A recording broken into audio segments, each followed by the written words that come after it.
Remove the old front wheel.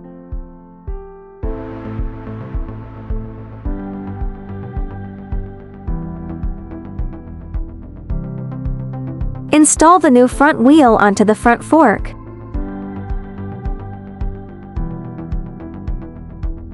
This old washer is no longer needed. Front wheel left side short axle collar plus thin washer. Front fork plus washer plus nut.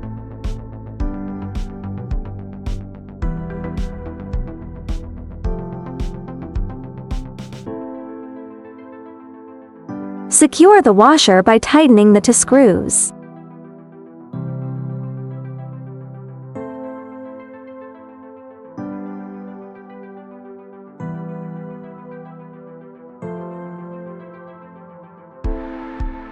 Front wheel right side short axle collar plus front fork plus washer plus nut.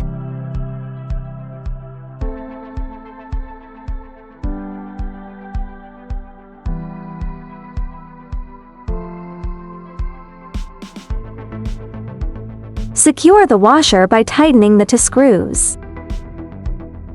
Tighten the nuts on both sides.